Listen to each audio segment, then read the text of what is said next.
special effects action movies about young boys, and so it becomes the truth. They do make more money because they're more than being made. However, on the other hand, when they do make a certain kind of film that appeals to women, it can be a major blockbuster because I think women are starving to see movies that reflect the world as they see it. Back to this idea about women being prejudiced towards other women, I think that the women who have risen up through the studio system and are running major studios, it's not that they don't want to work with other women. I think that they actually do, but I think they want to keep their jobs. And I think that the huge corporation that owns the studio, that is in some way dictating, we need to make more money, is sort of putting them into the position where they feel they have to greenlight these kind of movies that hit that young boy demographic, or the family movie, which tends to still hit the young boy demographic. That's the Harry Potters and those kinds of movies. But I do think it's really about the bottom line of an industry that is a for-profit industry. And I think if you look at the independent film world, because I've worked in both, you don't find the same thing, because independent film movies, which I think tend to be more interesting, and when you look at the films that win more Academy Awards, it's usually in that category. The director is the force behind getting that movie made, the director-producer, and women can do it just as well as men, and there isn't a big corporate structure that is exerting the same power over them. So I think, if you look at as I said, the independent film world, you'll find a lot more successful, powerful, interesting female directors because they don't have that same financial pressure. Can I just add, I think for me, this sort of rejoinder to this idea that women are prejudiced against women, I guess for me, it's an interesting concept, but as a comedy writer saying that all of those late night shows that are all run by men and staffed completely by men, clearly that's not the case, right? There's no woman on late night with whoever that's not hiring other women, it's all men. So there's some sort of link missing there in terms of how it affects me. Right, absolutely. And you have your film coming out. It's very interesting. You can tell us what it's about. Do you have an audience for it? Yeah. Well, I just want to piggyback on some of the things that are being said. Last year when my film was at Sundance, it was very exciting. For the first time, I was getting all these calls from agents and managers and stuff.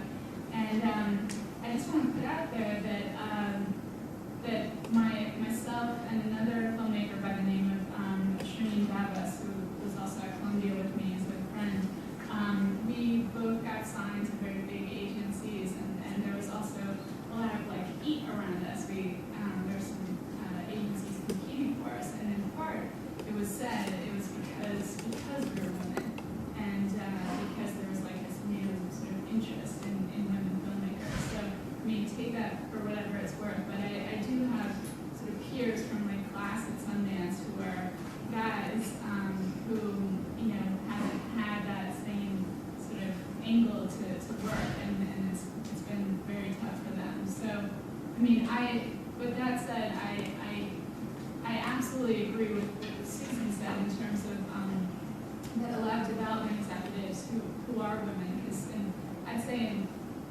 I don't know, 90% of the meetings that I've had in Hollywood over the past year, the person on the other side of the table has been a woman. But you kind of intuitively know not to play to that in any direct sense, because I don't know, it feels inappropriate. It feels like what this is about is sort of the business at hand, and nobody in Hollywood really likes a whiner, so to speak. So yes, there's a lot of sexism in Hollywood, and there is sort of a voice when people tend to hire people like them.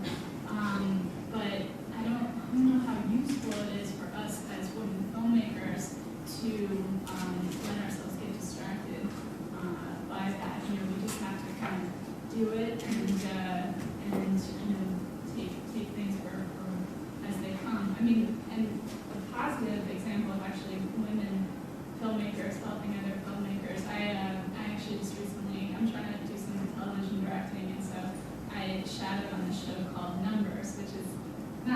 exactly my thing, but there's a woman director who I met with, and I was very, very pregnant at the time. I was literally like 8 months pregnant, and I told her, you know, with my very rotund self, like I'm having a hard time getting shadowing opportunities. Might have been because I, you know, wasn't the most discreet shadow I've ever seen. So she invited me to shadow her. So, you know, positive example of women actually supporting other women, and I try to do that as much as I can as well. Now to plug my film. It's It's more called, than a plug, because it's interesting, it's about 2 teenage girls. yeah, it's very much of a chick flick, an indie chick flick. And it's funny because my main detractors, main critics of the film, have all been white dudes. And I was thinking about this morning. I was like, oh, you know, we don't really get it. It's not really for them. But I would like to attract more male audiences. But I'm very much of a feminist filmmaker. I don't say that in every meeting. And this film is very much a reflection of those values. It's a sort of coming of age story about a black girl and a white girl called Toe to Toe. They live in DC. They have a very sort of hate-love relationship. And it's a good film. Check it out. I'll plug it. Thank you. Anya, would you comment about your quotes, if I can sell Pepsi, I can sell peace? It's great because I wrote that quote, I guess 4 years ago. I'm a commercial filmmaker and an activist, and I found that, you know, that is how we reach the public by, you know, how many people see commercials. So many people say, I can't believe you're going into commercials, and I can't believe you want, you know, I have a master's in theater from Rutgers, and even television commercials as an actress, flipping through NYU and flipping through Rutgers. So I have a great love for commercials, and commercials are what allowed me to do a short film and actually got me the attention of Bhutan, which is a country that I'm doing this film in, and it is propaganda. The film is actually there to help introduce Bhutan to the outer world. So to look at, you know, we want to reach a market. So I love television commercials. I love the concept of, you know, from coming from a fine artist, which is all about me, I like the idea of reaching an audience. And I like the challenge of, you know, commercialism and what is the zeitgeist of the society, which is what I think we're here talking about too. I think there's a real zeitgeist for women directors and for a feminine voice, whatever that means. And for women, you know, when we were talking, I don't want to go backwards, but when we were talking about do women support other women, and philosophically for the undergrads that are here, and others, I think a lot of people had to not do what they wanted to do. You know, I think a lot of women might have wanted to be directors or might have wanted to be actors. And what was open for them were support positions. And we're used to nurturing others. We're used to nurturing them particularly. And can we nurture each other? And I think that's the real question. And we know as women, we're wonderful nurturers. We nurture actors, we nurture talent, you know. So I think that as we really follow what we really want to do, that we then can support others that are doing what they really want to do, and to really support each other in what we want to do and not take a support position. I think being a director requires all the nurturing that we tend to give to others. We have to really take that and give that to ourselves and say, I want to do this, and I deserve to do this. I think that's the biggest challenge. Do I deserve to do this? So the answer has to be yes. You know, my vision matters, my voice matters, and that matters more than anything. You know, if you're going to follow this path, it's like what I have to say matters, and nothing will deflect that.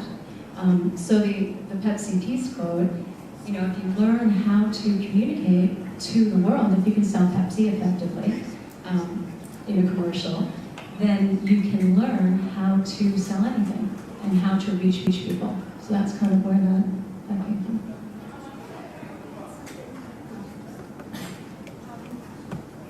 He worked in on many panels for talking